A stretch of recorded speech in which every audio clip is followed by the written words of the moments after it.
ചേരമരായാലെന്താ പുലയരെല്ലാരും കൂടി ചേരമരായാലെന്താ പുലയന്റെ പുല മാറുമോ ഈ കേരളത്തിൽ ഇതിനൊരു ശുഭം വരുമോ പറയരെല്ലാരും കൂടി സാമ്പവരായാലെന്താ സാമ്പവരായാലെന്താ പറയന്റെ പഴി മാറുമോ ഈ കേരളത്തിൽ ഇതിനൊരു ശുഭം വരുമോ. Don't judge the book by its cover. தோற்றத்தில் பெருசாக எந்த பொலிவும் இல்லை. பொலிவில்லாத தோற்றத்தால் எவரையும் கவரும் வகையிலும் இல்லை.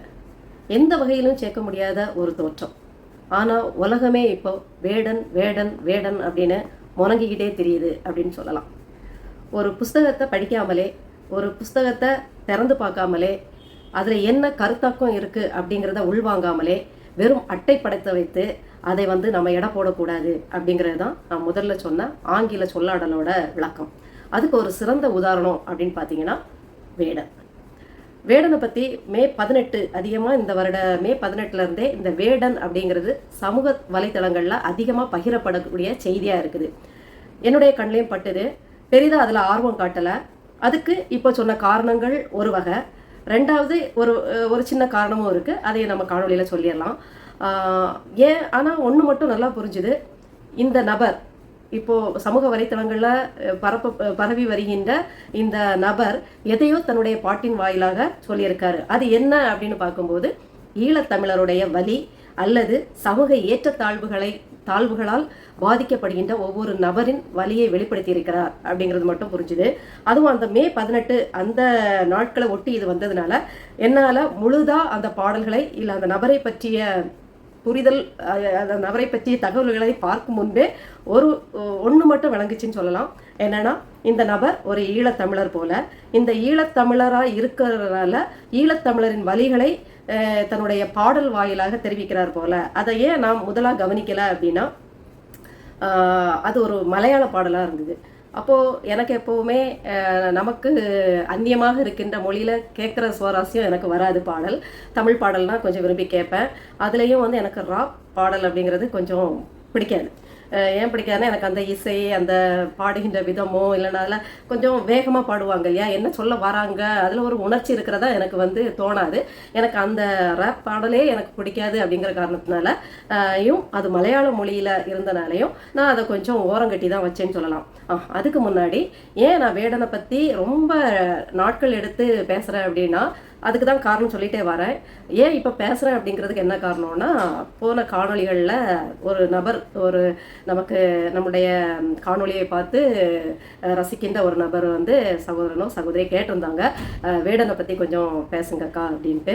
அதனால சரி பேசுவோம். ஏன்னா பேசும் பொருள் ஆயிருக்காரு, அவர் சாதிச்சிருக்காரு சில விஷயங்கள் அவர் சாதித்த விஷயத்தை நம்ம பேசியே ஆகணும் அப்படின்னு ஒரு கட்டாயம் இருக்கிறதுனால நான் பேசணும் அப்படின்னு முடிவெடுத்தேன். கொஞ்சம் உடல்நிலை வேற சரியில்லாமல் போனதுனாலையும் கொஞ்சம் தாமதமான காணொலி. இன்னொன்று இந்த காணொலி மூலம் சொல்ல விரும்புகிறேன். நான் ஈழத்தமிழர்களின் வரலாற்றை எனக்கு புரிந்த விதத்தில் ரொம்ப சுருக்கமாக சில காணொலிகளில் பேசியிருந்தேன். ஈழத்தமிழருக்கு அரசுகள், ஒன்றிய அரசு, மாநில அரசுகள் செய்த துரோகங்களை பற்றி பேசியிருந்தேன். ராஜபக்ஷே தமிழர்களுக்கு செய்த துரோகத்தால் அவன் எப்படி இயற்கையாகவே தண்டிக்கப்பட்டான் அப்படிங்கிறதையும் நான் பேசியிருந்தேன். அது எனக்கு பெருத்த ஆதரவை மக்கள் மத்தியில் தந்திருந்தது. நான் ஏற்கனவே சொன்ன மாதிரி எதுவுமே விரல் நுனியில் வச்சுட்டு நான் பேசலை. நான் கொஞ்சம் வேகமாக எனக்கு கிடைச்ச நேரத்தில் சமீபத்தில் பார்த்த காணொலிகள் சில குறிப்புகளில் வச்சு தான் நான் அதை எனக்கு புரிந்த என் மண்டையில் என்ன ஏற்றிக்கிட்டனோ அதை தான் பேசியிருந்தேன். அதுவே உங்களுக்கு புரியும்படியாக இருந்துச்சு அப்படின்னு உடைய பதிவுகளை பார்க்கும்போது எனக்கு ரொம்ப சந்தோஷமாக இருந்தது. அதுலேயும் எனக்கு அது வரைக்கும் இங்கே நம்ம தமிழ்நாட்டில் கொஞ்சம் பார்வையாளர்கள் கிடைச்சிருந்தாங்க. ஆனால் ஈழத்தமிழர்களின் வலியை நான் தெரியப்படுத்துகிற அந்த காணொலிகளை நிறைய கனடா, பிரான்ஸு, துபாயிலிருந்து கூட ஒரு பெரியவர் பதிவிட்டிருந்தாரு. இப்படி எல்லாருமே அக்கா, மகள், பேத்தி அப்படிங்கிற வரைக்கும் என்னை உரிமையாக அதில் வாழ்த்தி இருந்தீங்க. ரொம்ப நன்றி. அத்தனை ஏன்னா வலியை வந்து யார் பங்கிட்டு கொண்டாலும் தன்னை மீறி ஒரு சந்தோஷம், எல்லாருக்கும் சந்தோஷம் இல்லை, ஒரு ஆதரவு, ஒரு என்ன சொல்கிறது, நம்ம பாரத்தை கேட்கறதுக்கு ஒருத்தர் வந்திருக்காங்க, நம்மளை பற்றி பேசுறதுக்கு ஒரு கூட்டம் இருக்குன்னு சொல்லும்போது வருகின்ற உற்சாகம் தனி. அது மாதிரி தான் நம்முடைய இனம் பட்ட சோகத்தை நம்முடைய இனம் இன்னொரு இடத்துல இருந்து பேசுது, அதுக்கும் ஒரு தளம் இருக்குது, அவங்க கிடைச்ச தளத்தில் நமக்காக ஆதரவு கொடுக்கின்றாங்க, நம்ம வலிகளை அவங்க சுமக்குறாங்க அப்படின்னு தெரியும் போது இயல்பாகவே நம்முடைய மனசு உற்சாகப்படும், வாழ்த்துவோம். இதெல்லாமே நம்முடைய தமிழர் பண்பாடு தான். அடுத்தவங்க சோகத்தில் பங்கு பெறுறதும், அடுத்தவங்களுக்காக நியாயங்களுக்கு குரல் கொடுக்கறதும், அதே மாதிரி உதவுபவர்களை தங்களுடைய ஆதரவாக 4 வார்த்தை பேசுகிறவங்களுக்காக துணை நிற்பதும் வாழ்த்துவதும் இதெல்லாமே தமிழர் பண்பாடு. இது எல்லாமே திராவிடங்களால் இன்றைக்கு அந்த பண்பாடுகள் அழிக்கப்பட்டு கொண்டிருக்கின்ற போட்டியும் பொறாமையும் பண ஆசையும் அரசியல் சூழ்ச்சிகளும் இன்னைக்கு விதைக்கப்பட்டுட்டே இருந்தாலும் இன்னும் ஒரு மூலையில் தமிழர்களுக்கான சிறப்பு பண்புகள் இருக்க தான் செய்யுது அப்படிங்கிறத உங்களுடைய பதிவுகள் மூலம் பார்க்க முடியுது. ரொம்ப சந்தோஷமாக இருந்தது. அதுலேயும் நீங்கள் வந்து அக்கா என்ன அதிகமாக, அதாவது நான் அந்த காணொளி போடுறதுக்கு முன்னாடியே இருந்தாலும் சரிதான், இல்லை இந்த அரசியல் நாம் தமிழர் கட்சிக்குள்ளே வர்றதுக்கு முன்னாடியும் சரிதான், சிறு வயதிலிருந்தே என்னை அதிகம் கூப்பிட நான் எந்த உறவு முறை சொல்லி அதிகம் அழைக்கப்பட்டிருக்கேன் அப்படின்னா அக்கா தான். அதனால் எனக்கு இந்த அம்மா இயல்பாகவே எல்லாருக்கும் பிடிக்கும். யாருனாலுமே தோழியின், நம்முடைய பிள்ளைகளின் தோழிகள் நம்மளை அம்மான்னு கூப்பிட்டாலும் நமக்கு ஒரு சந்தோஷம் வரும். அம்மாங்கிற ஒரு சொல்லுக்கு அவ்வளோ ஒரு உயிர் உண்டு. அது லகுவாக எல்லாரும் கூப்பிடுவாங்க, எல்லாருமே அந்யோன்யப்பட்டு அதில் கூப்பிட்டுருவாங்க, பேசிடுவாங்க. அந்த அம்மாங்கிற சொல்லு அடிக்கடி புழங்கப்படும் சொல்லு. அக்காங்கிறது கொஞ்சம் என்ன சொல்கிறது, அரிதாக கிடைக்கும், ஆனால் கிடைச்சிட்டு அதை அள்ளிட்டு போயிடும். அம்மாவுக்கு அடுத்து இணையான ஒரு சொல் வந்து அக்கா. நான் அதிகம் என் காதுகளுக்கு நான் அதிகம் விழுந்த உறவு முறை, என்னை அழைக்கும் உறவு முறை வந்து அக்கா தான். சிறு வயதுலேருந்தே அப்பா வீட்டிலும் அம்மா வீட்டிலும் சரி ஒரு அக்கா மூத்த பிள்ளையாக இருந்திருக்கேன். எனக்கு மூத்தது எங்கள் சித்தி பிள்ளைங்க இருக்காங்க, ஆனால் அவங்கெல்லாம் குடும்பத்தில் ரொம்ப ஐக்கியமாக எல்லாரோடையும் விழிக்கப்படும் அளவுக்கு அவங்க இருக்க மாட்டாங்க. நாங்கள் கொஞ்சம் எளிதாக பழகிறது, கொள்வது, லீவுக்கு போகிறது வர்றது, இப்படி எல்லாத்துலேயுமே கொஞ்சம் இதாக இருக்கிறனால ரொம்ப லகுவாக எல்லாராலையும் அக்கான்னு அழைக்கப்படுற ஒரு ஆளாக நான் இருந்தேன். அதனால் எனக்கு வந்து அம்மாவுக்கு அடுத்தபடியாக பிடித்த ஒரு சொல்லுன்னா அது அக்கா தான். அந்த இவ்வளோ நாளும் உறவு முறை. இப்போ நான் ஒரு பள்ளிக்கூடத்தில் வேலை பார்த்தேன், ஒரு ஆசிரியராக ஒரு 1.5 வருடம் வேலை பார்க்கும்போது கூட என்னுடைய தங்கை சித்தி மகள் தான் அங்கே ஏற்கனவே வேலை பார்த்துட்டு இருந்தா. அவளோட சிபாரிசின் பேரில் நான் போய் அங்கே வேலை பார்க்கும்போது பொதுவாக நம்மளை வந்து அங்கே இருக்க மற்ற ஆசிரியர்களும் டீச்சர்னு கூப்பிடுவாங்க, இல்லை மிஸ்ஸுன்னு கூப்பிடுவாங்க, அப்படி தான் பழக்கம். ஆனால் என்னுடைய தங்கச்சியின் நண்பிகள் இருப்பாங்க, ஆசிரியர் தோழிகள், அவள் வயது என்னோட 10 வயது இளையவளவா, அவளுடைய தோழிகள் எல்லாரும் என்ன அக்கான்னு கூப்பிட்றத பார்த்துட்டு அவங்க மிஸ்ஸுனே கூப்பிடாம அந்த ஒரு 4-5 பேரும் என்ன அக்கான்னு கூப்பிட ஆரம்பிச்சாங்க. அந்த அக்கான்னு கூப்பிட்றத கேட்டுட்டு ஏகேச்சம் துணை தலைமை ஆசிரியர் வந்து அவங்ககிட்டலாம் போய் கேட்க ஆரம்பிச்சாங்க, நீங்கள் மிஸ்ஸுன்னு தானே கூப்பிடணும், நிஷாக்கு அக்கா எப்படி உங்களுக்கு அக்காக முடியும் அப்படின்லாம் கேட்க ஆரம்பிச்சாங்க. அந்த பிள்ளைங்க நாங்கள் அக்கான்னு தான் கூப்பிடுவோம் அப்படின்னு வேற சொன்னாங்க. அந்த மாதிரி அங்கேயும் அப்படி தான் நான் அக்காவாக ஆனேன், அக்காவாக தான் அதிகம் அழைக்கப்பட்டேன்.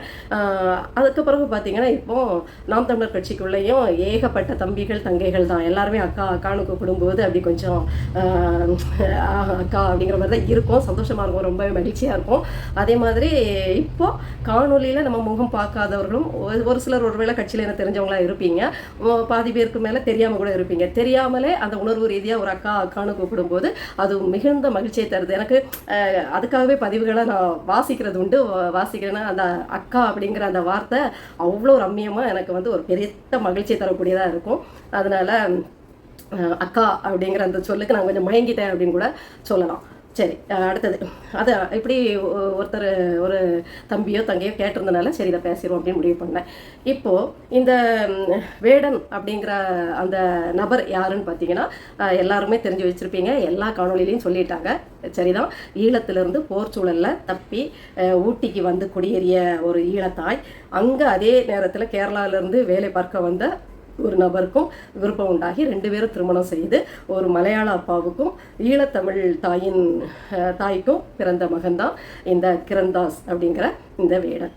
அவருடைய இயற்பெயர் கிரண்தாஸ் அப்படின்னு வச்சாலும் அவர் அழைக்கப்பட்டது சிறு வயதுலேருந்து அழைக்கப்பட்ட பேர் வந்து வேடன்.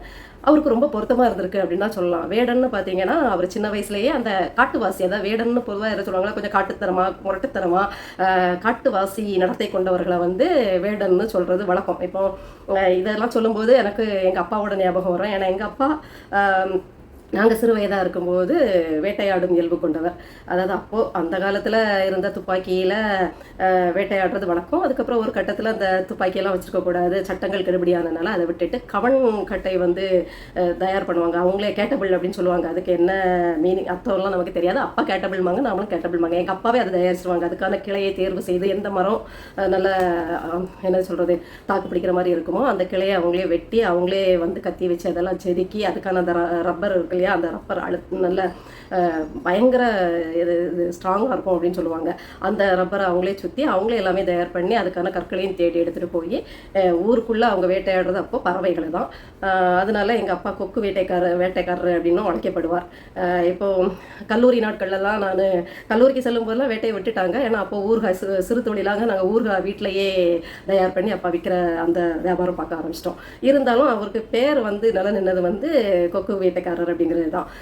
உடனே எங்கள் அப்பா வந்து பறவைகள் தான் வேட்டையாடுவாரா அப்படின்லாம் நினைக்க வேண்டாம். அவங்க எஸ்டேட்டில் காவல்காரராக பதவி நியமனம், அதாவது அந்த பொறுப்பாளராக இருக்கும்போது அந்த எஸ்டேட்டு காவல் காக்கும் போது அவங்க வந்து பெரிய பெரிய விலங்குகளையும் வேட்டையாடுவது, காட்டுப்பன்றி. ஏன்னா அந்த எஸ்டேட் தோட்டத்தில் வந்து நிறைய கிழங்கு வகைகள் காய்கறி வகைகள்லாம் போட்டிருப்பாங்க. இதெல்லாம் பாதுகாக்கணும்னா ஃபுல்லாக ராத்திரி உட்காந்து ஏக்கர் கணக்கில் இருக்க அந்த எஸ்டேட்டை சுற்றுவாங்க. சுற்றும் போது ஒரே கல்ல ரெண்டு மாங்காய் மாதிரி வேட்டையும் ஆடிடுவாங்க. காட்டுப்பண்ணி மிளா அப்படிம்பாங்க. நான் மிளானா என்னன்னு எனக்கு தெரியல. சின்னதில் அதெல்லாம் சாப்பிட்டது. எனக்கு எல்லா கறி டேஸ்ட்டும் ஒரே மாதிரி தான் அப்போ தெரியும். எப்படி இருக்கும்னு எனக்கு தெரியாது. அது என்ன மிருகம்னு எனக்கு தெரியவும் இல்லை. மான் மாதிரி இருக்கும்னு எங்கள் அப்பா சொல்லுவாங்க. அது அப்புறம் மான் இப்படி எல்லாமே பண்ணியிருக்காங்க. அதனால் கொஞ்சம் தைரியமான ஆள் தான். சும்மா பறவை வேட்டையாடிட்டு வரக்கூடிய வேட்டைக்காரன்லாம் கிடையாது. புலி சிங்கத்தை மட்டும்தான் வேட்டையாடலன்னு நினைக்கிறேன். மற்றபடி பெரிய வேட்டைக்காரர் தான் அந்த மாதிரி. அதனால் இப்போ நான் கல்லூரி காலங்களில் போகும்போது யாராவது என்ன கிண்டல் அடித்தாலோ யாராவது என்ன பின்தொடர்ந்தாலோ தெரிஞ்சவங்க எங்கள் ஊருக்காரங்க வந்து கிண்டலாக அவங்க காதில் விழுற மாதிரி சொல்லுவாங்க. நீங்கள் இப்போ யார் பின்னாடி போகிறீங்க தெரியுமா, யாரை கிண்டல் அடிக்கிறீங்க தெரியுமா, அப்படி நெத்தி பொட்டில் குறி பார்த்து அடித்தாருன்னு வச்சுக்கோங்க, நெத்தி போட்டு செதறிடும், அப்படிப்பட்ட வேட்டைக்காரருக்கு மகளையாகும் நீங்கள் கிண்டல் அடிச்சிட்டு இருக்கீங்கன்ட்டு சொல்லி பயமுறுத்துவாங்க. அந்த அளவுக்கு எங்கள் அப்பா அதில் கொஞ்சம் பிரசித்தம் பெற்றவர். அதனால் எனக்கு அதான் எதுக்கு நான் அதை சொல்கிறேன்னா, அந்த ராத்திரி வேட்டையாடிட்டு கொஞ்சம் காட்டு வராண்டித்தனமாக எந்த பயமும் இல்லாமல் எந்த அச்சமும் இல்லாமல் வேட்டையாடிட்டு இருக்கவங்கள வந்து அந்த பேர் சொல்லி அழைப்பது வழக்கம் இல்லையா. அது மாதிரி தான் இந்த வேடன் அப்படிங்கிற இந்த நம்முடைய தம்பி இருக்கார் இல்லையா, ராப் பாடகர். அவர் வந்து சிறு வயதில் அந்த வேட்டையாடுறதுல சிறந்து விளங்குறதுனால, அதை மீன் பிடிக்கிறது இந்த மாதிரி விஷயங்கள்லாம் அவர் வில்லம்பு செஞ்சு அதை பிடிப்பார் போல். அதெல்லாம் பண்ணுறதுனால சரியான காட்டு முராண்டி பையனாக இருக்கான்ப்பா அப்படிங்கிறதுக்காக வேடன்னு வச்சு கூப்பிட்டு அதுவே அவருக்கு பேராக மாறி இன்னைக்கு வந்து ஒரு பிரசித்தி பெற்ற பெயராக அந்த எது பட்ட பெயராக வந்துச்சோ, கிண்டல் பெயராக வந்துச்சோ, அதுவே எனக்கு இன்னைக்கு உலகளாவிய பெயராக நிற்கிறதுக்கு நிற்கிறதுக்கு ஒரு நெஞ்சரம் கொண்ட பையனாக அவனை வெளிப்படுத்துறதுக்கு உதவி இருக்குது அப்படின்னு சொல்லலாம். பார்த்தீங்கன்னா ராப் பாட்டு. அந்த பாட்டோட சிறப்புத்தன்மை அப்படி என்னன்னு பார்த்தீங்கன்னா, சமூகத்தின் ஏற்றத்தாழ்வுகளை அவர் பாடியிருக்காரு. இவர் பாடும்போது ஒரு சங்கி ஆசிரியர் அவர்களுக்கு கோபம் வேற வந்திருக்கு. எப்படி நீ இந்த குலத்தில் பிறந்தவன் எப்படி ராக் சிங்கர் ஆக முடியும், இருக்காதே, இதில் ஏதோ ஒரு சந்தேகம் இருக்கிறதே அப்படிங்கிற மாதிரி கிளப்பி விட்டுருக்காங்க. இருக்கத்தானே செய்யும், ஏன்னா அவர் பாடின வரிகள் அப்படி அவங்களுக்கு கோபம் வரத்தான் செய்யும். அதுக்கு நம்முடைய ராக் பாடகர் வேடன் அவர்கள் வந்து ஒரு அழகான பதிலடியும் கொடுத்துருக்காரு. சுதந்திர போராட்டத்தில் கையே நினைக்காத இந்த சாவர்கர் ஆர்எஸ்எஸ் கூட்டத்தை நாங்கள் வந்து சுதந்திர போராளியாகவே கருதலையே, அப்புறம் எதுக்கு நீங்கள் நாங்கள் பெரிய சுதந்திர போராட்ட வீரராக கொண்டு பீத்திட்டு தெரியுறீங்க அப்படிங்கிற மாதிரி அவரும் பதிலடியாக அதை கேட்டிருக்காரு. இது வந்து அவர் ஒரு பேட்டியில் சொன்ன ஒரு இதோட பொருத்தி பார்க்கலாம் நம்ம. இப்போ அவர் வந்து மலையாள அப்பாவுக்கு பிறந்து மலையாள கரையோரமாக அவர் வந்து தன்னுடைய வாழ்க்கையை ஓட்டினாலும் அவர் பேட்டிகளில் பார்க்கும்போது அவர் தமிழில் நல்லா பேசுகிறாரு. தமிழுக்கு தான் முன்னுரிமை அவர் கொடுத்த மாதிரி இருக்குல்ல, கொடுக்குறாரு. அவருடைய நெஞ்சில் பார்த்தீங்கன்னா அவர் ஆணு தான் பச்சை குத்தியிருக்காரு. அந்த ஆ அப்படிங்கிறதுக்கு என்ன அர்த்தம்னு கேட்கும்போது அப்பா, அம்மா, அன்பு, அறிவு, அரசியல், அஞ்சாமை அப்படிங்கிறாரு. அந்த அஞ்சாமைன்னு சொல்லும் போதே தெரிஞ்சிருக்கும் அவர் எதுக்கும் அஞ்ச போகிறதில்ல அப்படிங்கிறது. அன்புக்கு தான் அடிமையாக இருப்பார், கண்டிப்பாக அஞ்சாமைங்கிறதுல உறுதியாக இருப்பார் அப்படிங்கிறது தெரியுது. ஏன்னா ஏன் இந்த சங்கிகளுக்கு கோபம் வருது, ஏன் இந்த பாசிசத்துக்கு பாஜகவுக்கு கோபம் வருது அப்படின்னா, அவர் ஒரு பாடல் வரியெல்லாம் பாடுறாரு. என்ன பாடல் வரின்னா, தேச கபடதாரி, உலகில் முதல் வியாதி ஜாதி. நல்ல அந்த வார்த்தையை கவனிச்சிங்கன்னா எப்படி இவருக்கு இந்த சொல்லாடல் வருது அப்படின்னு நமக்கு ஆச்சரியமாக இருக்கும். என்னதான் மலையாளத்தில் பாடினாலும் அது தமிழில் நல்லா புரிகிற மாதிரியே வார்த்தைகளை அவர் வந்து பிரயோகிக்கிறாரு, பயன்படுத்துகிறாரு. அதையும் நம்ம கவனிக்கணும். தேச கபடதாரி, அரசியலில் முதல் வியாதி ஜாதி அப்படிங்கிறாரு. ஆமாம், முதல் வியாதியே உங்களுக்கு ஜாதி தான், இதை வச்சு தான் நீங்கள் கபட தேச அரசியலை பண்ணிட்டு இருக்கீங்கன்னு ஒன்றிய அரசுக்கு சம்மட்டி அடிக்கிறாரு.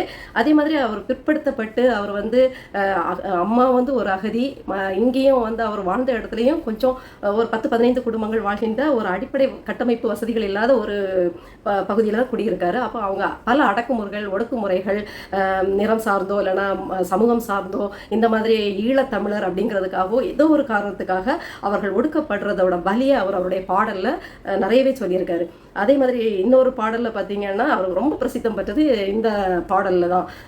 நான் பாணனும் அல்ல, பறையனும் அல்ல, நீ தம்புரானும் அல்ல, அப்படியே நீ தம்புரானா இருந்தால் கூட எனக்கு ஒரு இல்லை அப்படின்ட்டு துணிச்சலாக பாடியிருக்காரு. நீ யாரா வேணா இருந்துட்டு போ, அது எனக்கு கால் தூசிக்கல, என்னோட இதுக்கு கூட எனக்கு அது ஒர்த் இல்லை, வெயிட் இல்லை அப்படிங்கிற மாதிரி பாடியிருக்காரு. அப்படி பாடிட்டு அதோட வரிகள்லாம் நீங்கள் பார்த்தீங்கன்னா அவ்வளோ ஆழமாக இருக்கும். நாங்கள் காத்திருந்து செத்து போயிட்டோம், இதுக்கு மேலே எங்களால் காத்துக்கிட்டு இருக்க முடியாது, எனக்கு காத்திருக்கவும் நேரம் இல்லை, பொறுத்திருக்க பொறுமையும் இல்லை அப்படிங்கிற மாதிரி பாடுறாரு. அதே மாதிரி நாங்கள் வந்து முதுகு ஒடிஞ்சி கை கால் எலும்பு ஒடிஞ்சி நாங்கள் வந்து செய்கிற தங்கத்தை தேடி தேடி நாங்கள் வந்து தங்கத்தை கண்டுபிடிச்சா அந்த தங்கத்தை, அதாவது சொர்ணம் வந்து எங்களை சொர்ணத்தை எங்ககிட்ட வந்து அந்நியமாக்கிறீங்க, உழைக்கிறது முழுக்க முழுக்க நாங்கள், ஆனால் அதை அனுபவிக்க முடியாமல் எங்களை வந்து ஒரு அந்நியனாகவே ஆக்கிடுறீங்க. அந்த அளவுக்கு சுரண்டல், அதாவது பணக்காரத்துவம் ஏழைத்துவம் அப்படின்ட்டு எங்களை பிரித்து நாங்கள் உங்களுக்கு நாங்கள் கண்டுபிடிக்கிற ஒன்றை நீங்கள் உரிமையாக்கிக்கிறீங்க, அதை எங்களால் அனுபவிக்க முடியலை அப்படிங்கிற மாதிரி அதை சொல்லியிருப்பாரு. அதே மாதிரி எங்களுக்கு வேண்டியது, எனக்கு வேண்டியது இல்லை, எங்களுக்கு வேண்டியது என்னென்னா நீ இதுவரைக்கும் கொடுக்க மறுத்தது, அதுக்காக போராடி எத்தனை பேர் மறிச்சது, அதாவது செத்து போனது, அந்த மறிச்சவங்களை பார்த்து நீங்கள் சிரிச்சது, இது எல்லாத்துக்கும் பிரதிபலனா எங்களுக்கு வந்து ஏற்றத்தாழ்வத்தை ஒரு சமூக நீதி வேணும், ஒரு உங்கள் எகத்தாளம் இதெல்லாம் எங்களுக்கு தேவையில்லை, நாங்கள் உங்களை விட ஒருபடி மேலே தான் அப்படின்ட்டு நிரூபிக்க பிறந்திருக்கோம். அப்படி ஒரு சமுதாயத்தை உருவாக்கும், இல்லை நீங்கள் எங்களுக்கு தந்தே ஆகணும், அது வரைக்கும் இப்படி குரல் கொடுத்துட்டு தான் இருக்கோம். இதில் எங்களுக்கு வந்து இதில் தலை தப்பி போனாலும் பரவாயில்ல, செத்தே போனாலும் பரவாயில்ல, இறுதி வரைக்கும் இதுக்காக நான் வந்து என்னுடைய இசை மூலமாக, என்னுடைய பாடல் மூலமாக என்னுடைய விழிப்புணர்வுகளை நான் சமூகத்தில் கொண்டு வருவேன் அப்படின்ட்டு சொல்லியிருக்காரு. ஏன் இவ்வளோ நல்ல விஷயத்த நாம் ஏன் நீங்கள் பேசலை அப்படின்னு நீங்கள் இன்னொரு தடவை கேட்டிங்கன்னா, அதான் சொன்னேன் இல்லையா, இன்னொரு காரணம் இருக்குது, அது அப்புறம் சொல்கிறேன்னு. எனக்கு அந்த முதல்ல சொன்ன மாதிரி தான், அந்த தோற்றத்தை பார்க்கும்போது கவரும் வகையில் இல்லை, அப்படியெல்லாம் கிடையாது. நான் வந்து தோற்றத்தை வச்சு பழகிற ஆளெல்லாம் நான் கிடையாது. ஆனால் அந்த பையனுடைய சில புகைப்படங்களை பார்க்கும்போது அவன் வந்து ஒரு போதை பழக்க வழக்கத்துக்கு, ஏதாவது வேண்டாத பழக்க வழக்கங்கள் அவன்கிட்ட இருக்குமோ, அப்போ அப்படிப்பட்ட ஒரு பையனை பற்றி நாம் காணொளி போட்டு ஒரு தவறான முன்னுதாரணம், ஒரு கெட்ட பழக்க வழக்கத்தில் இருக்கிற ஒரு நபரை போய் பேசி அது வந்து அதுவும் சரி. ஏன்னா நிறைய திரைப்படங்கள் வந்து இது மாதிரி கெட்ட நடத்தைகள், கெட்ட பழக்க வழக்கங்கள், இல்லை ஒரு ரவுடி, ஒரு கைக்கூலி, இப்படிப்பட்ட ஒரு மோசமான செயல்களில் ஈடுபடுறவனை கூட ஹீரோவாக காட்டி, அதையும் ஒரு பெண் நேசிக்கிற மாதிரி காட்டி, இப்படியெல்லாம் காட்டி இன்னைக்கு பிள்ளைங்க வந்து தனக்கான ஒரு நபரை தேர்வு செய்யும்போது அவன் எப்படிப்பட்டவனா இருந்தாலும் பரவாயில்ல அப்படிங்கிற மாதிரி ஒரு மனப்பக்குவத்துக்கு போய் ஏமாற்றப்பட்டு பாதிக்கப்பட்டு நிற்கதியாகி கதறி துடிச்சிட்டு இருக்கனால நமக்கு இது மாதிரி ஒரு முன்னுதாரணங்களை நாம் வந்து ரொம்ப தூக்கி பிடிச்சி அதை இது பண்ணிடக்கூடாது அப்படிங்கிறதுக்காக தான் கொஞ்சம் அதை காத்திருந்து கொஞ்சமே ரொம்பவே நேரம் எடுத்து அதை பார்த்து இல்லை என்னதான் ஒரு தனிப்பட்ட விஷயத்தில் ஒரு மகன் அப்படி இருந்தாலும், ஒரு நபர் இருந்தாலும், அவன் செய்கின்ற வேலை வந்து அவன் தன்னுடைய பாடல் மூலமாக சொல்ல வருகின்ற செய்தி வந்து உலகத்துக்கு தேவை. அப்போ நம்ம இதை பற்றி பேசிடுவோம் அப்படின்னு தான் இதை பற்றி பேசினேன். அதான் இவ்வளோ நேரம் நம்ம வந்து நிறைய பேசணும். இப்போ அவர்கிட்ட இருக்கக்கூடிய குறைகள் நான் யூகித்த மாதிரி தான் அவர்கிட்ட அந்த போதை பழக்க வழக்கங்கள் இருந்திருக்கு. அதை அவர் ஒத்துக்கிட்டு ஆமா நான் அதை விட பார்க்குறேன் அப்படின்ட்டு சொல்லியிருக்காரு. அதே மாதிரி அந்த போதையின் காரணமாக பழகின பெண்ணோட தொடர்பில் இருக்கும்போது அதாவது உடல் ரீதியான துன்புறுத்தலுக்கு ஆளாக்குனதா குற்றச்சாட்டும் இருக்குது. அப்போ அது கொஞ்சம் நல்லா இல்லைல்ல, ஒரு சமூக குற்றமாக அது போயிடுது. இருந்தாலும் அவர் அதையும் ஒத்துக்கிட்டு மன்னிப்பு கேட்டிருக்காரு. அப்போ நம்ம மன்னிப்பு கேட்டதையும் நம்ம பேச வேண்டியது இருக்குது. இன்னொன்று அவர் ஒரு நரி பல்லெல்லாம் செஞ்சு அந்த இது செயின் போட்டிருந்ததை பற்றின விவகாரம் வரும்போதும் அவர் அது எனக்கு பரிசாக கிடச்சது, யார் தந்தாங்க வேணா சொல்லிடுறேன், நீங்கள் அவங்ககிட்டே விசாரிச்சுக்கோங்க, இதுக்கும் எனக்கும் சம்மந்தம் இல்லை அப்படின்னு சொல்லி அதுலேருந்து அவர் விடுபட, அதாவது இந்த 3 விஷயம் இதுலேயும் அவர் கைது செய்யப்பட்டு விசாரிக்கப்பட்டு பின் விடுவிக்கப்பட்டு அவர் வந்திருக்காரு அப்படிங்கிற இதுவும் நமக்கு பரவலாக சமூக வலைத்தளங்கள் மூலமாக கிடைக்கப்பட்ட செய்தி.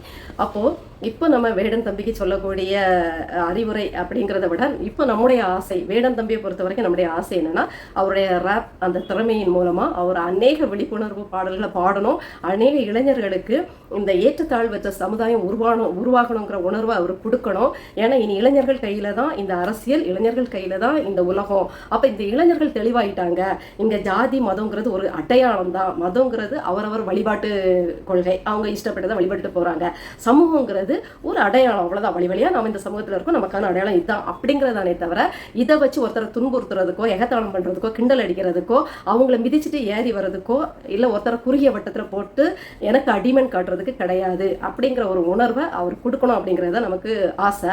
இந்த சேவை இப்படி அவர் ரேப் பாடல் மூலமாக செய்கின்ற அந்த சேவை தொடரணும்னா அவர் கண்டிப்பா பாசிசத்தை வேட்டையாடும் இந்த சூழல்ல அவரு தைரியமா அஞ்சாமை அப்படிங்கிற அந்த போர் குணத்தோட பாசிசத்தை வேட்டையாடுறாரு. ஏன்னா வேடன் இல்லையா. ஆனா அதே நேரத்துல பாசிசம் இப்போ அவரை வேட்டையாடுறதுக்கு வலை விரிச்சு கண்ணி வச்சு வலை விரிச்சிக்கிட்டு இருக்கு. அப்போ வேடன் தான் வலை விரிக்கணுமே தவிர இந்த சமூக அழுக்குகளை வலை விரிச்சு அகற்றணும், சமூக ஏற்றத்தாழ்வுகளுக்கு வலை விரிச்சு அதை அடிச்சு மாற்றணும், சமூக ஏற்றத்தாழ்வுகளுக்கு வித்திடும் நபர்களுக்கு வலை விரிச்சு அவங்கள ஓரம் கட்டணும். வேடன் தான் வலை விரிக்கணுமே தவிர வேடனுக்கு வலை விரிக்கிற மாதிரி நடந்துக்க கூடாது. அப்போ நடத்தை மாற்றமும் ரொம்ப முக்கியம். ஏன்னா இப்போ பாஜகவை எதிர்த்து அவர் பாடிட்டு இருக்கனால அவருக்கு எதிராக கண்டிப்பாக பெரிய கண்ணி வலை விரிக்கப்படும். அந்த வலையில அவர் வேடன் சிக்காம தப்பிக்கணும் அப்படின்னா, வேடன் தான் வேட்டையாடணும் அப்படின்னா, வேடன் தனிப்பட்ட வாழ்க்கையிலையும் ஒரு நல்ல ஒரு என்ன சொல்றது, சமூகத்தால் அங்கீகரிக்கப்பட்ட ஆரோக்கியக்கேடற்ற ஆரோக்கியத்துக்கு ஏதுவான பழக்க வழக்கங்களை மேற்கொள்ளணும். அதே நேரத்தில் எந்த சமூக குற்றங்கள்லையும் ஈடுபடக்கூடாது அப்படிங்கிறது நம்மளுடைய பெரிய ஆசை. இப்போ நிறைய இந்த சில முன்னாடி கருணாநிதி அவர்கள் கூட சொல்லியிருப்பாருன்னு நினைக்கிறேன். அவராகட்டும் இல்லை இந்த அதிமுகவின் கைக்கூலி அவர்கிட்ட அதிமுகவிடம் இது என்ன சொல்றது காசு வாங்கிட்டு பேசுகின்ற சவுக்கு சங்கர் போன்றவர்களாகட்டும் ஏற்கனவே ஒரு முறை சொல்லியிருக்காங்க, ஈழத்தமிழர்கள்லாம் அந்த போதை மருந்துகளுக்கு ஆள்பட்டவங்க, போதை பழக்க வழக்கங்களுக்கு அடிமைப்பட்டவங்க, இவங்கெல்லாம் திருடுகளில் ஈடுபடுறாங்க, இவங்க போதை வஸ்துக்களை கடத்துறதுல பெரும்பாலும் பங்கு வகிக்கிறாங்க அப்படின்லாம் சொல்லியிருந்தாங்க. அது எவ்வளோ தூரம் உண்மையாக இருக்கும்னு நமக்கு தெரியாது. ஒருவேளை உண்மையாக இருந்தால் கூட அதுக்கு காரணம் என்னன்னு நீங்கள் நினைக்கிறீங்க? இன்னைக்கு வேடன் ஒரு ஈழத்தமிழ் தாக்கி பிறந்த தமிழ் மகன். இப்படி இருக்கும்போது பொதுவாக அப்பா வழி மொழி தான் அடையாளம் தான் தொட்டு வரும் பிள்ளைங்களுக்கு. ஆனால் வேடனை பொறுத்த வரைக்கும் தமிழ் மீது அதிக அக்கறை கொண்டிருக்காரு. அந்த ஈழத்தின் வலி அவருக்கு நெஞ்சில் நிறையவே சின்ன வயசுலேருந்தே இருந்திருக்கு போல. அம்மா சொன்ன கதைகளையும் அம்மாவுடைய கஷ்டத்தை அவர் ரொம்ப புரிஞ்சு வச்சிருக்கிறதால தமிழ் மீது அதிக பற்றுள்ளம், அப்படியே தாய் மொழி வழியாக அவர் வளர்ந்துருக்கிறத நம்மளால் புரிஞ்சிக்க முடியுது. அப்போது இந்த அகதிகள், இப்போ ஈழத்துலேருந்து வந்த நம்முடைய அகதிகளில் பெரும்பாலானோர் சமூக குற்றங்களில் ஈடுபடுறாங்க அப்படின்னே வச்சுக்குவோமே. அதுக்கு காரணம் யாரு? இந்த தமிழக அரசு தானே. அவங்கள சமூகத்தில் சம அந்தஸ்தோட அவர்களுக்கு ஓட்டுரிமை கொடுத்து ஆதார் கார்டு எடுக்க வச்சு அவங்கள படிக்கிறதுக்கு உண்டான எல்லா, அதாவது அவங்கள ஒரு சிறப்பு முகாம்களில் அடைச்சிருக்காங்க, சிறப்பு முகாம்களில் வாழ வைக்கல, அடைச்சிருக்காங்கன்னு சொல்லும் போது அது இன்னொரு சிறை அப்படிங்கிற மாதிரி ஆகுது. கம்பி போட்ட சிறை மாதிரி இது ஒரு ஏரியாவில் அவங்கள அடைச்சி வச்சிருக்காங்க. அவங்களால எல்லாரையும் போல இயல்பாக புழங்க முடியாது, இயல்பாக ஒரு காரியத்தை செய்ய முடியாது. அவர்களுக்கு வேலை வாய்ப்புகள் குறைவு. அவங்கள ஒரு சந்தேக கண்ணோடையே எல்லா அதிகார வர்க்கமும் பார்த்துக்கிட்டே இருக்கும். அவங்களுக்கு படிப்பு வசதி இலகுவாக இயல்பாக இடம்பெயர்ந்து ஒரு இடத்துக்கு போக முடியாது, வேலைகள் செய்ய முடியாதுங்கிறனால ஒரு விரும்பின ஒரு கல்வியை கற்க முடியாது. அதை லிமிட்டட் அப்படிம்பாங்க இல்லையா, அந்த அரசாங்கம் என்ன அவங்களுக்கு ஒதுக்கி இருக்கோ அது எவ்வளோ மோசமாக இருந்தாலும் அதுதான் அவங்க ஏற்றுக்கொண்டு ஆகணும். அப்போது அவங்களால ஒரு எல்லை கோட்டை தாண்டி அவங்களால சுயமாக மற்ற தமிழ்நாட்டு மக்களை போல உரிமையாக இங்கே வாழ முடியாமல் ஒரு தமிழக அரசின் ஒரு கட்டற்ற ஒரு அவஸ்தைக்குள்ளாக்கப்படுகின்ற ஒரு வதை முகாம்களில் இருக்கிறனால அவங்க ஏற்கனவே தங்களுடைய சொந்த தாயகத்துல அவங்க பெரிய நிலபுல ஜமீன்தார்களாக கூட இருந்திருக்கலாம், பெரிய பெரிய கட்டட வியாபாரிகளாக இருந்திருக்கலாம், பெரிய பெரிய கட்டடங்கள் கெட்டுற இதாக இருந்திருக்கலாம், நல்லா படிச்சிருந்திருக்கலாம், பெரிய சொத்து சுதந்திரங்கள் கொண்டவங்களா இருந்திருக்கலாம். எல்லாத்தையும் விட்டுட்டு வந்தவங்க எவ்வளவு மன உளைச்சல இருப்பாங்க. நீங்க உங்க சொந்த இடத்த விட்டு ஒரு மாசம் எங்கேயாவது போய் முன்ன பின்ன தெரியாத இடத்துல மனசே இல்லாம இருந்து பாருங்க, எவ்வளவு மன உளைச்சல், எவ்வளவு பைத்தியமாகக்கூடிய நிலைமையில இருக்கும். அப்படி அரை பைத்தியமா முக்கா பைத்தியமா, அதாவது மன உளைச்சல்ல மனம் வெந்து நொந்து வெடிச்சு வர இந்த மக்களை நீங்க புறந்தள்ளி புறக்கணிச்சு ஒதுக்கி வச்சு ஒரு வித்தியாசத்தை காட்டி, டிஸ்கிரிமினேஷன் அப்படிங்கிற ஒரு வித்தியாசத்தை காட்டி, அகதிகள் என்ன திருடர்கள் மாதிரி கோடியா மலையை முழுங்கி மலையை வெட்டி நாட்டு சுடுகாடு ஆக்கி செய்கின்ற எல்லா துறைகளையும் ஊழல் அடிச்சு திருட்டி சம்பாதிக்கின்ற கொள்ளையர்கள் நீங்கள் எல்லாம் முதல்வர்கள், மந்திரிகள், அமைச்சர்கள், கவுன்சிலர்கள்ங்கிற பேர்ல நல்ல பேர்ல வர்றீங்க. ஆனா ஒரு அகதிங்கிற ஒரு சாதாரண பேரை அவங்களுக்கு ஏதோ ஒரு கொள்ளைக்காரங்க மாதிரி அவங்க நெத்தியில அப்படியே புகுத்தி அதை ஒரு வித்தியாசமான பார்வை பார்த்து அகதிங்கன்னா என்னவோ இந்த இலங்கை தீவிரவாதிகள் மாதிரியும் இலங்கையிலிருந்து என்னவோ கொள்ளையடிச்சிட்டு வந்த திருடர்கள் மாதிரியும் அவங்கள முத்திர குத்தி அவங்கள நிலக்குலைய வைக்கிறதுனால இயல்பாகவே அவங்க ஒரு மோசமான ஒரு தொழிலை செய்கிறதுக்கோ, இல்லைனா நீங்கள் எங்களை எவ்வளோ பழி வாங்குறீங்களா, அப்போ நாங்கள் கிடைச்சதை என்னத்தையும் செஞ்சுட்டு போகிறோன்னு கூட அவங்க இந்த சமூக குற்றங்களில் ஈடுபடுறது இதெல்லாம் காரணமாக அமையலாம். ஏன்னா நீங்கள் பல சமூக குற்றவாளி கூட்டத்தை இப்போ நீங்கள் கண்ணகி நகர், செம்மஞ்சேரின்னு சென்னையில் பார்த்தீங்கன்னா அவங்கக்கிட்ட இன்னும் அந்த குற்றங்கள் அந்த கரெக்டாக சரியாக அந்த இடத்துல அவ்வளோ குற்றங்கள் பெருகி கிடக்கும். நான் அந்த சிறுவர் அதாவது குழந்தைகள் நல குடும்பத்தில் வேலை பார்க்கும்போது போதையில் மாட்டிக்கிட்ட சிறுவர்கள் பொதுவாக அந்த கண்ணகி நகர், செம்மஞ்சேரி பகுதியிலேருந்து வருவாங்க. நீங்கள் எதுக்காக அவங்கள பூர்வீக இடத்துல இருந்து தள்ளி ஒரு இடத்துல கொண்டு குவிச்சு காவல்துறை, கவுன்சிலர்கள் பண்ணுகின்ற அதாவது போதை புழக்கம், அந்த கூலி விற்கிறது எல்லாமே இவங்க கண் பார்வையில் தான், இவங்க சமிக்சையில் தான். இவங்களுக்கு அடியாளம் வேலை பார்க்கறது, இதை விற்கிறது, கொள்றது, அப்புறம் அப்படியே அதில் ஒரு பாக்கெட்டை உடச்சி போட்டு பழகிறது, இன்னும் அதாவது உயிரை பறிக்கிற கைக்கூலிகளாக கூட பயன்படுத்தி அரசியல் லோக்கல், அதாவது அது அதிமுக இருந்தாலும் திமுக இருந்தாலும் எல்லாருக்கும் ஒரு லோக்கல் அடியாட்களாக இந்த பிள்ளைகள் வளர்க்கப்பட்டு போதையிலேயே ஆகி அந்த குற்றம் கண்ணகி நகர், செம்மஞ்சேரி இந்த பகுதினால அது ஒரு குற்ற நகரம் மாதிரி ஆகி போச்சு. அதுக்கு காரணம் என்ன? நீங்கள் அவங்கள ஒதுக்கி சீர்படுத்தாம அவங்கள பயன்படுத்துகிறீங்க. உங்களுடைய எல்லா அரசியல்வாதிகளின் பெரும் குத்த செயலுக்கு இவங்க தான் பலிகடாக்கள். ஆனால் அதுக்கு பிறகு பிடிச்சிட்டு என்னவோ அவங்க செஞ்ச மாதிரி அவங்கள தூக்கி உள்ளே போட்டு வதச்சி அதில் எவ்வளோ துவம்சங்கள், எவ்வளவோ அரசியல் சொல்ல முடியாத நரக வேதனைகள் அவங்களுக்கு இப்படி எல்லாமே நடக்குது. இதுதான் இந்த அகதிகளுக்கும் நடக்கிறதா என்னால் சொல்ல முடியும். கண்டிப்பாக தமிழக அரசு ஒடுக்க தமிழக அரசு அவங்கள இப்படி போட்டு பிழிஞ்சு எடுக்க உரிமையே பறி கொடுத்துட்டு அவங்க செய்வதறியாது திகைக்கும் போது நம்மளால சக மனிதரை போல வாழ முடியலையே, சொந்த நாட்டையும் விட்டுட்டோம், இங்கே ஆதரவு தேடி நம்ம இன மக்களே நமக்கு ஆதரவு தர முடியாத ஒரு சூழ்நிலையில இந்த அரசாங்கம் வச்சிருக்கு. அப்ப கிடைக்கிறத வேலையை செஞ்சுப்போம், நமக்கு வயிற்று பிழைப்பு போகணும், நாம குடும்பம் வாழணும், நம்ம பிள்ளை குட்டி வாழணும்னா நாம சில தப்புகளை செஞ்சுதான் பழைக்கணும் போலங்கிற ஒரு மனோபாவத்துக்கு தள்ளப்படுறாங்க. இதுக்கு முழுக்க காரணம் அவர்களை அகதிகளாவே வச்சு அவங்களை வதைக்கின்ற தமிழக அரசு தான் அப்படிங்கிறதையும் இந்த காணொலி மூலம் சொல்லி முடிகிறேன்.